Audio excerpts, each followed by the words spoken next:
তাহলে আজকে আমরা জানবো ব্রিদিং ডিসঅর্ডার বা ব্রিদিং প্রবলেমটা কি, শ্বাস প্রশ্বাসের ব্যাধি। আমরা এর আগে জেনেছিলাম শ্বাস প্রশ্বাস কেন নিই, অক্সিজেন ইনহেল করার জন্য এবং কার্বন ডাইঅক্সাইড এক্সহেল করার জন্য। অক্সিজেন নিব এবং কার্বন ডাইঅক্সাইড ছাড়বো। তো অক্সিজেনের কাজ কী ছিল আমাদের?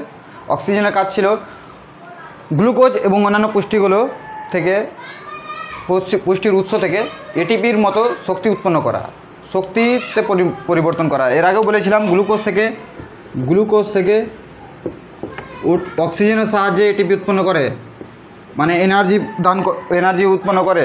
যদি অক্সিজেনের মাত্রা কমে যায় তো শরীরে এনার্জি কমে যাবে, মানে ক্লান্ত বোধ করবো। এছাড়াও অন্যান্য আরও রোগ হতে পারে। অক্সিজেন লেভেল কমে যাওয়াকে, লো অক্সিজেন লেভেল, আমাদের বডিতে যদি অক্সিজেন লেভেল কমে যায় তাহলে একে বলবো হাইপোক্সেমিয়া।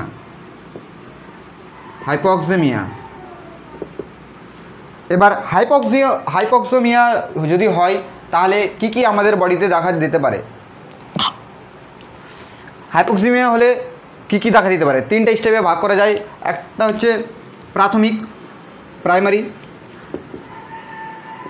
প্রাইমারি হাইপোক্সেমিয়া, মডারেট,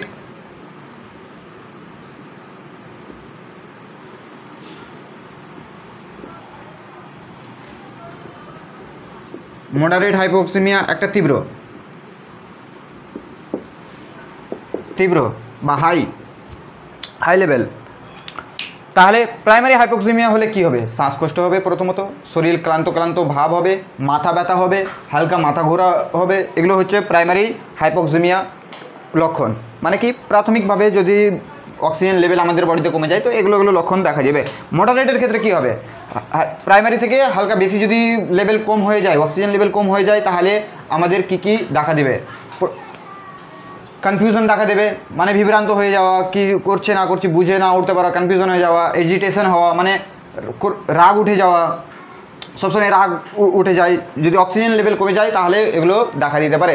তারপর বডির কালার চেঞ্জ হয়ে যাওয়া, ত্বকের কালার চেঞ্জ হয়ে যাওয়া, যেরকম নীল ছাপ পড়ে যায় বডিতে, এগুলো দেখা দিতে পারে। এবং তীব্র হাইপোক্সেমিয়া যদি হয়, মানে প্রচুর পরিমাণে যদি অক্সিজেন লেভেল আমাদের কমে যায় তাহলে কি দেখা দিতে পারে? প্রচুর পরিমাণে অক্সিজেন লেভেল কমে গেলে বিভিন্ন টিস্যু আমাদের ক্ষতিগ্রস্ত করতে পারে, বিভিন্ন অঙ্গ ক্ষতিগ্রস্ত করতে পারে বডির।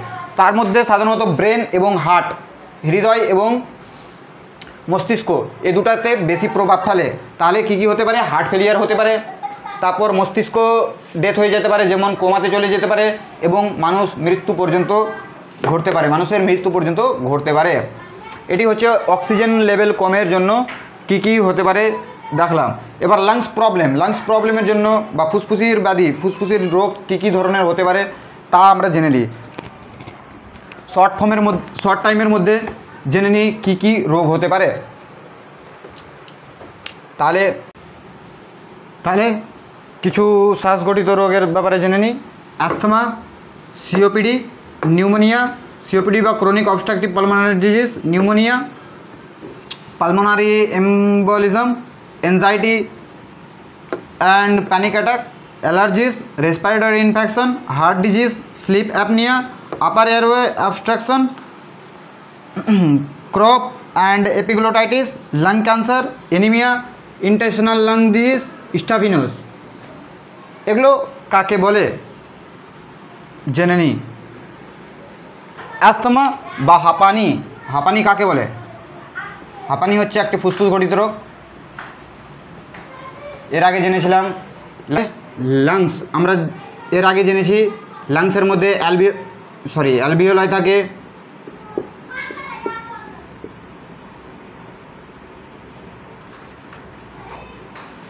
অ্যালভিওলাই,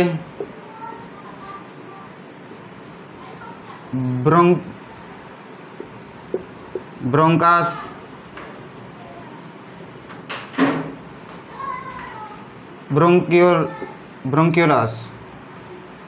ব্রঙ্কিওলাস থাকে। এই যে ব্রঙ্কাস এবং ব্রঙ্কিওলাস, এই ব্রঙ্কিওলাসের মধ্যে ইনফেকশন হয়ে যায়, তার জন্যে বুক ঘড়ঘড় শব্দ শুনতে পাই এবং শ্বাসকষ্টের প্রভাবিত হয়।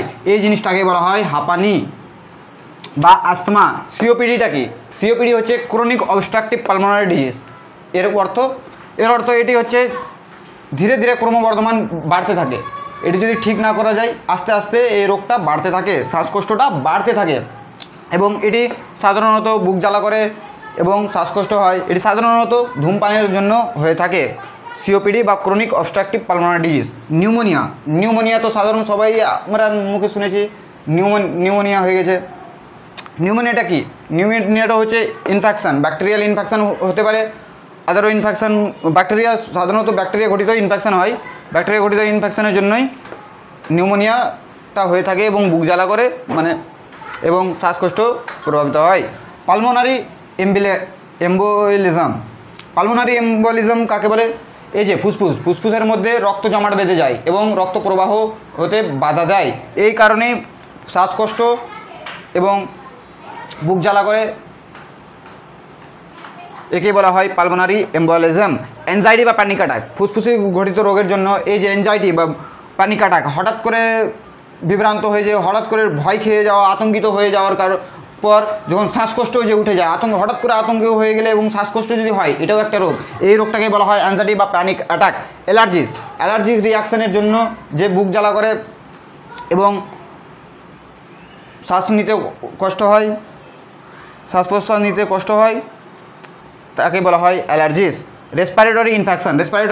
সাধারণত সর্দি কাশি ফ্লুয়ের ইনফেকশনের জন্যই রেসপিরেটরি ইনফেকশনটা হয় এবং এর মধ্যে কাশি, কফ, শ্লেষ্মা যাকে বলে জমে যায় বুকের মধ্যে, রেসপিরেটরি সিস্টেমের মধ্যে বা ফুসফুসের মধ্যে জমে যায়, শ্লেষ্মা জমে যায় বা কফ জমে যায়, এইটাকে বলা হয় রেসপিরেটরি ইনফেকশন। Heart disease. আমরা এর আগেই জেনেছিলাম কি যদি অক্সিজেনের লেভেল কমে যায় বা হার্টের রেসপিরেটরি প্রবলেম হয়, তাহলে মেন দুটা ইফেক্ট করবে, হার্টকে এবং ব্রেনকে। তো হার্টের যে পাম্পিং সিস্টেম আছে, পাম্পিং সিস্টেমকে চেঞ্জ করে দিবে। পাম্পিং সিস্টেমকে চেঞ্জ করে দেওয়ার ফলে ফুসফুসের শ্বাসকষ্ট হতে পারে বা হতে পারে। আরও একটা জেনে নিই, হার্ট ডিজিজ। পালমোনারি ক্ষেত্রে হার্ট ডিজিজের সঙ্গে কী সম্পর্ক?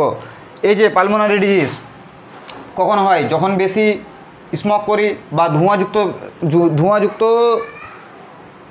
এরিয়াতে থাকি, বা এছাড়াও যদি কোনো কাঠের ফ্যাক্টরিতে থাকা যায় যেখানে ঘন ঘন ধুলা উঠছে, সেই ধুলার সাহায্যেও কিন্তু আমাদের রেসপিরেটরি সিস্টেম ক্ষতি হয় এবং বিভিন্ন ধরনের সমস্যা দেখতে পাওয়া যায়, অক্সিজেন লেভেল কমে যায় এবং বিভিন্ন ধরনের রোগ হয়।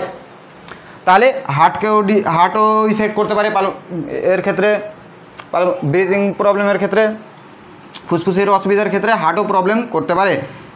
স্লিপ অ্যাপনিয়া কাকে বলে?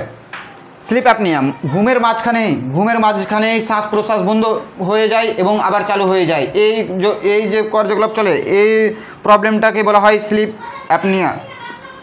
স্লিপ অ্যাপনিয়া কী তাহলে বুঝলাম? ঘুমের মাঝেই শ্বাস প্রশ্বাস বন্ধ হয়ে যায় এবং আবার চালু হয়ে যায়, এই প্রবলেমটাকে বলা হয় slip apnoea. Upper airway obstruction মানে কি? উপরের বায়ুথলির বাধা হয়ে যায়, উপরের শ্বাসনালী বাধা দেয় এবং শ্বাসকষ্ট হয়, এটাকে বলা হয় আপার এয়ারওয়ে অবস্ট্রাকশন। ক্রোপ বা এপিগ্লোটাইটিস।